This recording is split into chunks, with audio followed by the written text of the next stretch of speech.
Olá, seja bem-vindo ao canal LCUR, eu me chamo Luciano. Nesse episódio teremos o quadro Alô Saúde, vamos abordar o Júlio Verde, campanha destinada a conscientizar a população sobre a importância do diagnóstico precoce do câncer de cabeça e pescoço. Após trazermos alguma informação sobre a campanha, vamos começar com a fonoaudióloga Caroline Peixoto.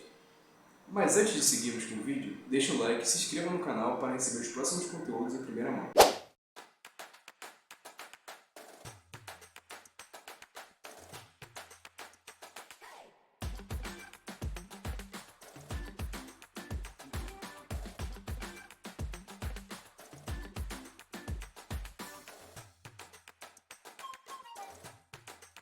A campanha do Júlio Verde foi fundada pela Associação de Câncer de Boca e Garganta, a ACBG, com o intuito de criar uma discussão social acerca da prevenção e da importância do diagnóstico precoce do câncer de cabeça e pescoço.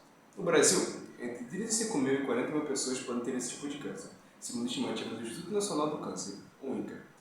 Essa modalidade é a segunda mais frequente entre os homens e a quinta mais frequente entre as mulheres. Em 2020, cerca de 12 mil mulheres foram afetadas pelo câncer de tireoide. Entre os homens, a doença afetou 11 mil. A fim de promover o Júlio Verde, eu acabei criando rodas de conversa com o paciente para alertar sobre qualquer mancha na boca ou modificação na voz, que são alguns dos sintomas da doença. Para trazer mais informações e tirar possíveis dúvidas sobre o câncer de cabeça e garganta, vamos conversar com a fonoaudióloga Caroline Peixoto, preceptora de residência na UERJ, coordenadora de laboratório de estudos e assistência em fono-oncologia, a LEAFON UERJ. Para iniciar, eu queria perguntar quais são os primeiros sintomas e qual especialista deve ser procurado quando o paciente tem os primeiros sintomas. Ótimo.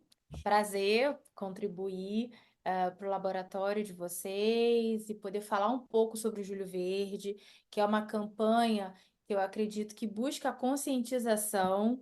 E aí vem muito da sua pergunta em relação aos primeiros sinais e sintomas que aparecem, né?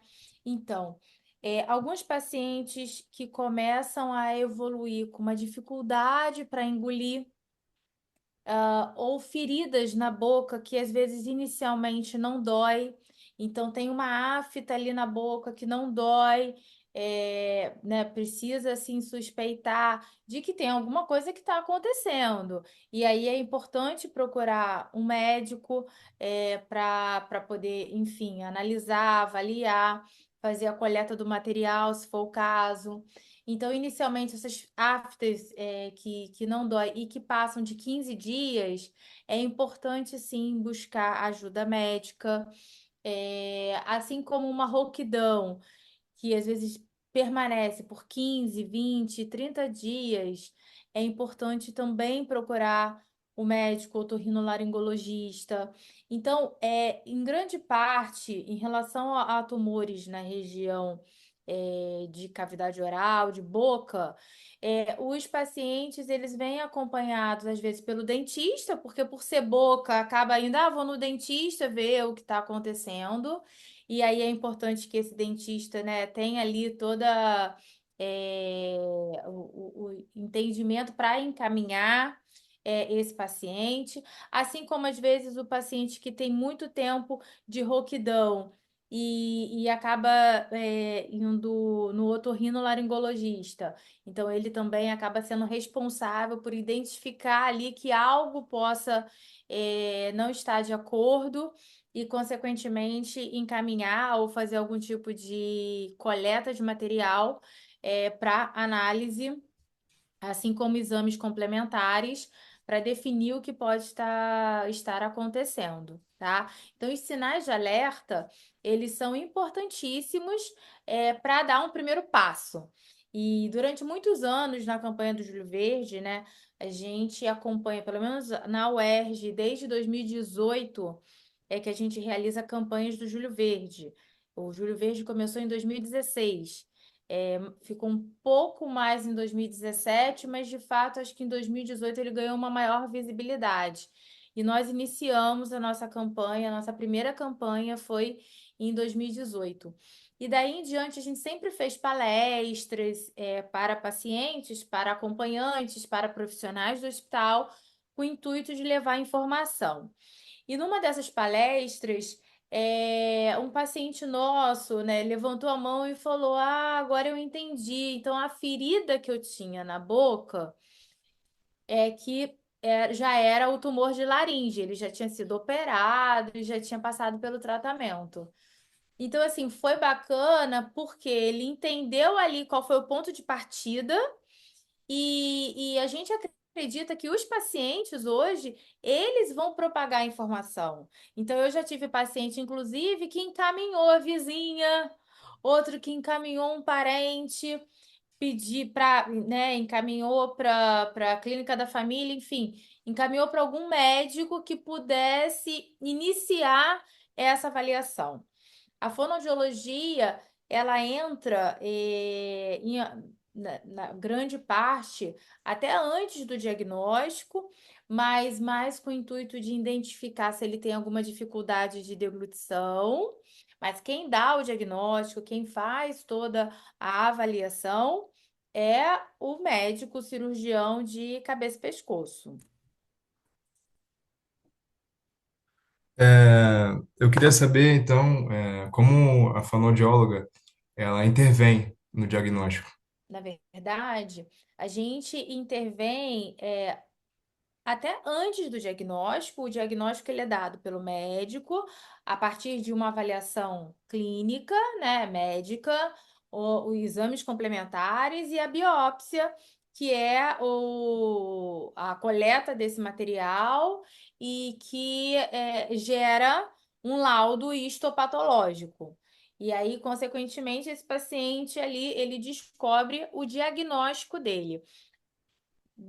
Partindo do diagnóstico, a fonoaudiologia, ela atua durante toda a jornada desse paciente. Em nosso ambulatório, a gente atua inclusive antes do diagnóstico, conforme eu falei, com o intuito de entender se ele está conseguindo se alimentar bem. Muitas vezes esses pacientes, por conta da própria presença do tumor, eles apresentam alguma dificuldade para engolir, que é o que a gente chama de disfagia. Então, às vezes, eles já vêm com uma disfagia, eles já vêm emagrecidos, em alguns casos até desnutridos, e por conta disso, a gente já avalia esse paciente num primeiro momento para entender o que a gente pode contribuir para que ele mantenha uma deglutição segura, imaginando que durante toda a jornada ele vai ter um tratamento que ele precisa estar bem nutrido. Então, a gente avalia nesse primeiro momento antes do diagnóstico. Ele recebe o diagnóstico médico e, consequentemente, com o diagnóstico, a proposta terapêutica. Então, a fonoaudiologia ela vai atuar antes do tratamento, durante o tratamento e após o tratamento, já partindo do princípio, né, em relação às sequelas desse tratamento. Tanto sequelas cirúrgicas, por conta da retirada desse órgão que estava comprometido ali com a lesão, quanto esse pós em relação a reações à radioterapia e à quimioterapia adjuvante. Então, a fonoaudiologia, a gente atua durante toda a jornada. E nessa jornada do paciente, a gente estabelece fluxos de atendimento para que esse paciente tenha a todo momento informação, orientação, esteja motivado para contribuir na adesão aos exercícios, porque a gente acredita que após o tratamento, ele tendo uma boa adesão e uma boa realização dos protocolos profiláticos, digamos assim, para minimizar alguns efeitos da radioterapia, ele possa ter um melhor desfecho do ponto de vista funcional. Ou seja, a fonoaudiologia, ela avalia o quê? A fonoaudiologia é uma ciência que estuda a comunicação. Então, a gente vê não só a comunicação, como algumas funções orofaciais. Então, deglutição, mastigação, sucção. Então, a gente trabalha em relação à voz, à parte de deglutição, até a parte de audição, né? Ainda é pouco falado esse acompanhamento do ponto de vista audiológico durante o tratamento, mas é uma possibilidade, pensando que a rádio e a quimioterapia, elas podem ser ototóxicas, ou seja, podem levar a algum tipo de perda auditiva, mas num primeiro momento, o nosso foco, ele está relacionado à deglutição, à voz e à motricidade orofacial, tá?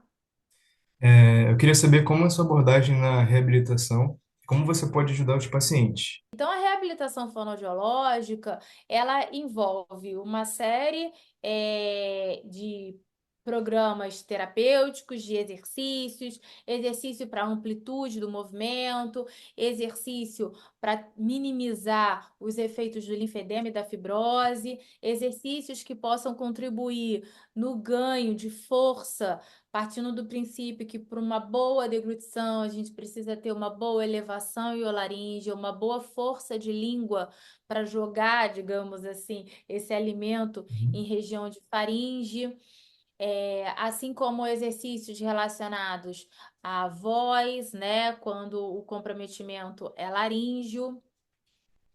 E a motricidade orofacial.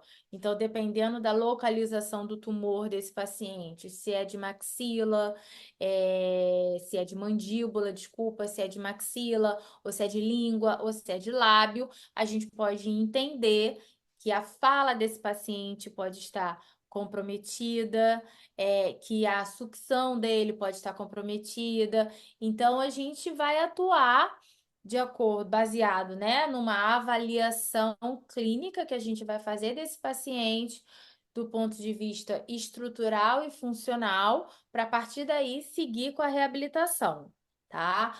A reabilitação também ela envolve, por exemplo, pacientes que tiveram câncer de laringe e precisaram realizar a retirada completa da laringe, ou seja, eles são laringectomizados totais, eles também é como se eles perdessem a voz.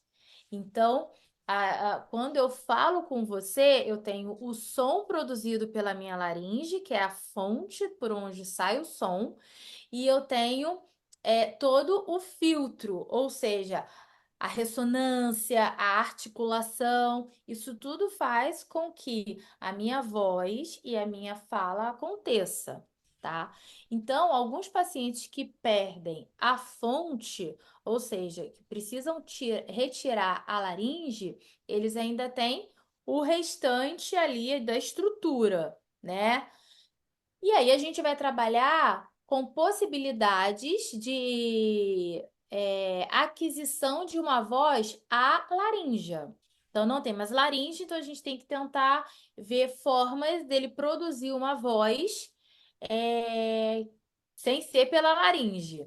Então, a gente tem a voz esofágica, que ela é emitida a partir de algumas técnicas para aquisição, mas de maneira geral, esse ar chega até o esôfago e depois ele retorna, e com a articulação a gente consegue uma emissão de voz.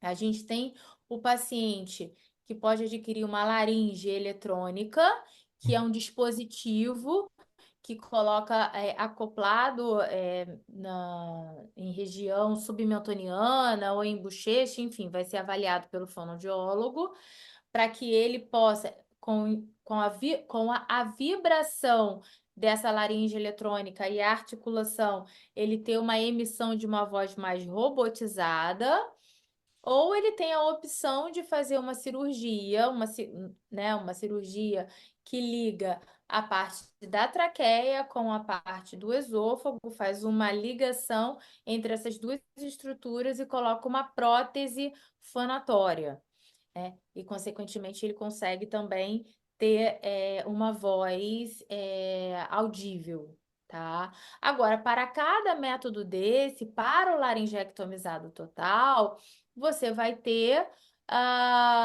uma possibilidade, né? Então, esse paciente precisa ser avaliado, porque a tomada de decisão vai ser dele, juntamente com os familiares e com toda a equipe. Eu já tive paciente, por exemplo, que ele tinha a possibilidade financeira de custear uma prótese fonatória, mas ele não queria passar por um segundo procedimento cirúrgico, e fazer essa ligação da traqueia com o esôfago, porque também tem as suas desvantagens. Então, para cada método, a gente tem vantagens e desvantagens, e daí a gente vai tentar conversar com esse paciente para ver, dentre as possibilidades, qual é que ele gostaria de seguir. Então, a voz esofágica, ela é difícil, a aquisição, muitos pacientes não conseguem. Então, a gente sempre tenta com todos os pacientes, mas alguns não conseguem. E aí, esses que não conseguem acabam evoluindo para outros métodos, digamos assim, de voz à laríngea, tá? Então, na verdade, a reabilitação fonoaudiológica, ela envolve as funções orofaciais que vão estar comprometidas por conta do tratamento oncológico. E aí a gente vai seguir com a terapêutica de acordo com o que a gente identificar na avaliação. Quais os principais fatores de risco nesses casos? Nesse caso. Então, se a gente for pensar em fatores de risco, a gente sabe que o câncer, ele é uma mutação genética que acontece no DNA, né? E cada vez mais temos os fatores de risco. Quais são os principais? Cigarro, o álcool, o HPV. Então, o que a gente prioriza dentro de uma campanha como a campanha do Júlio Verde, que leva à conscientização? Ao evitar o tabagismo, o alcoolismo, o sexo seguro, assim como até alguns produtos químicos, eles também são cancerígenos. Então, a ideia é que o que pode ser feito do ponto de vista preventivo? Uma boa alimentação, hábitos saudáveis, exercício físico.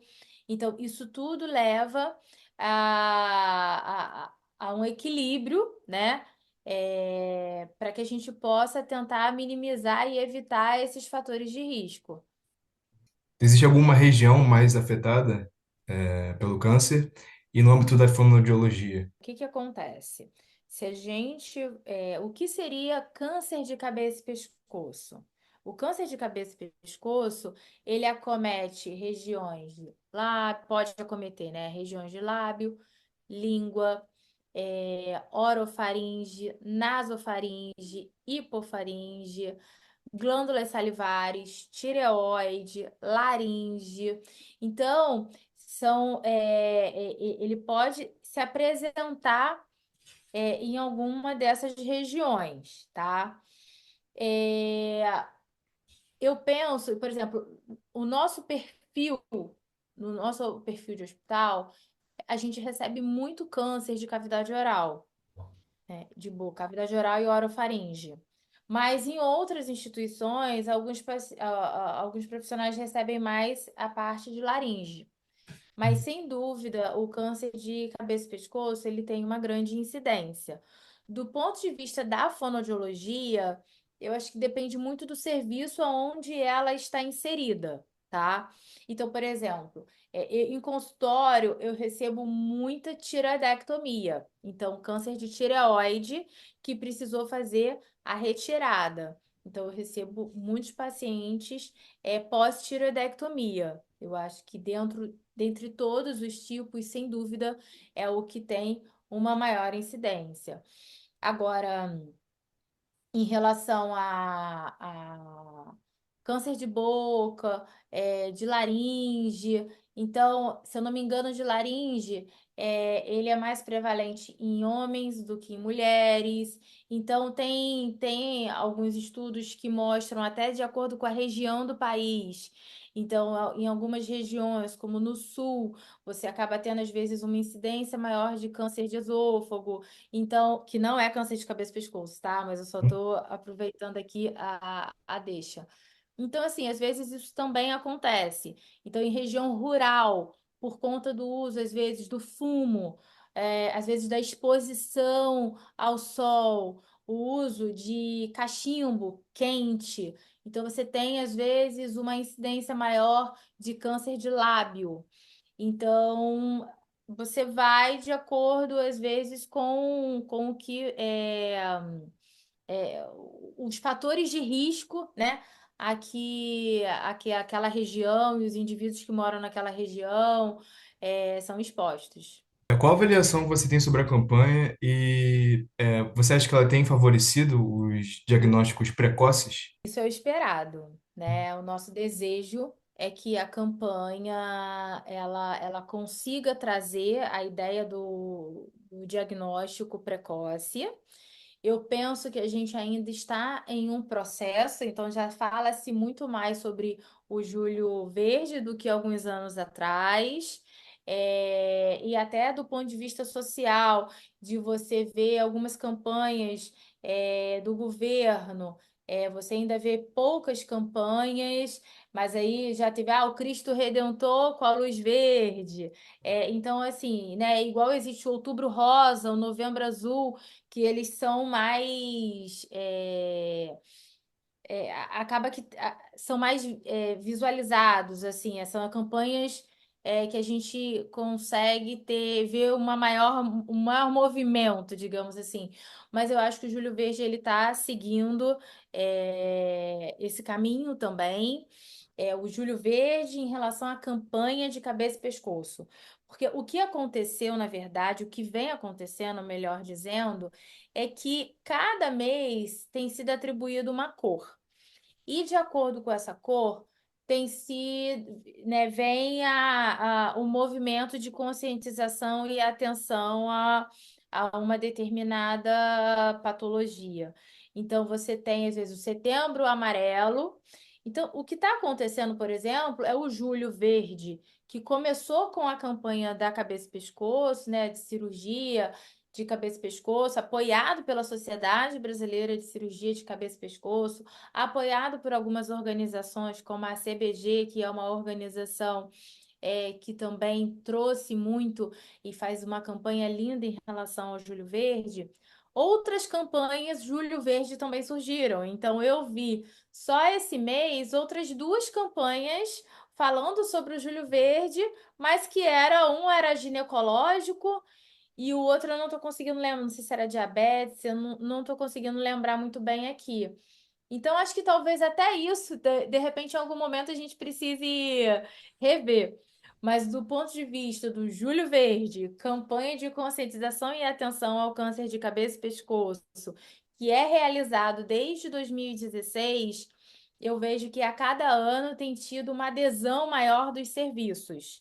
E isso é muito bom, porque de fato a ideia é que a gente possa contribuir para a prevenção e o diagnóstico precoce, que é primordial e que, sem dúvida, ele vai contribuir para as questões de sequela funcional também. Você Hum? poderia deixar uma mensagem sobre o Júlio Verde? Uhum, posso. Gostaria de dizer que eu tenho um prazer enorme de acompanhar essa campanha.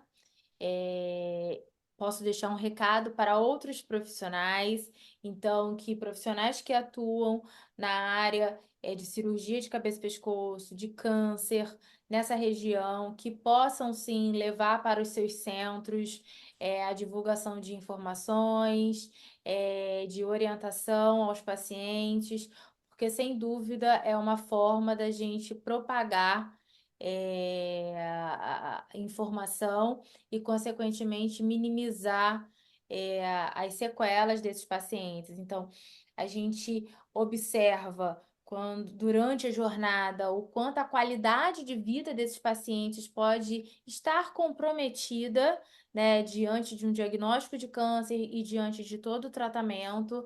Então, da importância da campanha, trazendo informação, buscando levar para a população é, formas de minimizar os fatores de risco.